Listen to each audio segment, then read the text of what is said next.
Allahu Akbar, Allahu Akbar.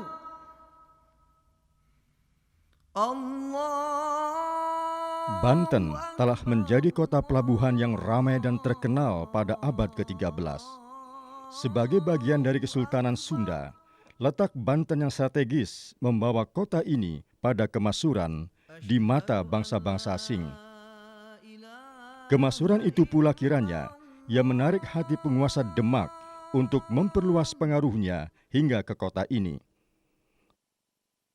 Saat Demak memulai peranannya di kota ini, perlahan Banten mulai mengukir sejarah baru yang dicatat dan dikenang sebagai Kesultanan Islam yang maju dan meninggalkan banyak cerita.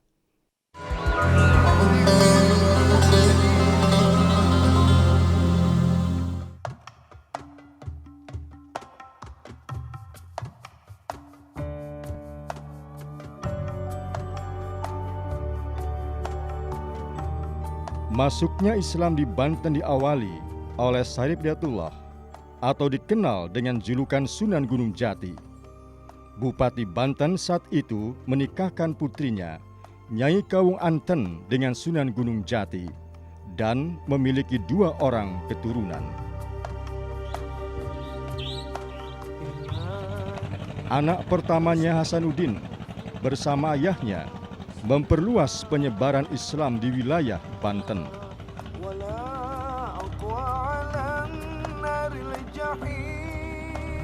Dan takluknya Prabu Pucuk Umun di Wahanten Girang pada tahun 1525 merupakan tonggak berdirinya Sultanan Banten. Pusat pemerintahan pun dipindahkan dari pedalaman di Banten Girang ke daerah pesisir.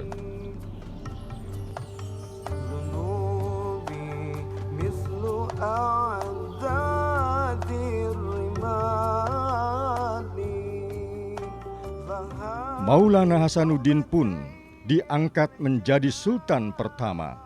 Setelah Kesultanan Banten berdiri, Islam berkembang pesat di wilayah ini. Masjid pertama yang didirikan di Banten dikenal dengan sebutan Masjid Pecinan Tinggi. Masjid ini terletak di tengah kota Banten Lama di sebuah pemukiman Cina. Masjid ini memiliki menara yang masih berdiri tegak hingga hari ini. Mihrab atau tempat imam yang tersisa terdiri dari batu bata dan lantai yang masih asli. Kendati demikian, bangunan asli dari masjid ini sudah tak tampak. Selain menara dan mihrab, tak ada bangunan yang tersisa dari masjid ini. Tidak jauh dari menara tersebut terdapat sebuah makam Cina yang hanya satu-satunya di tempat itu. Di nisannya tertulis bahwa yang dikuburkan di sana adalah pasangan suami istri bernama Tio Mo Seng dan Cho Kong Cian yang berasal dari desa Yin Sao. Makam itu sendiri dibuat tahun 1843.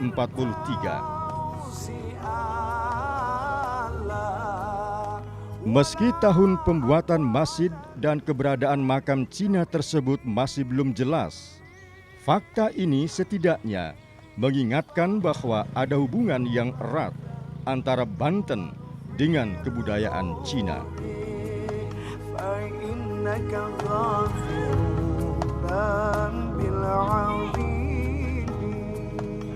Perpaduan dengan budaya Cina juga dapat dilihat di Masjid Agung Banten. Masjid yang hanya sekitar 500 meter dari Masjid Pecinan Tinggi tersebut diperkirakan berdiri sekitar tahun 1566. Masjid yang dibangun pada masa Maulana Hasanuddin. Pembangunannya dipercayakan kepada arsitek Cina bernama Cek Ban Cut. Karena itu tak heran jika bentuk, ekspresi, dan ornamen masjid ini sedikit berbeda dari masjid-masjid lain di Pulau Jawa.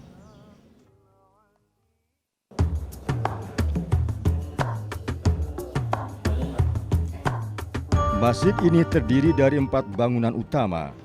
Bangunan pokok masjid Tiamah atau Serambi, makam-makam keluarga sultan, dan menara masjid.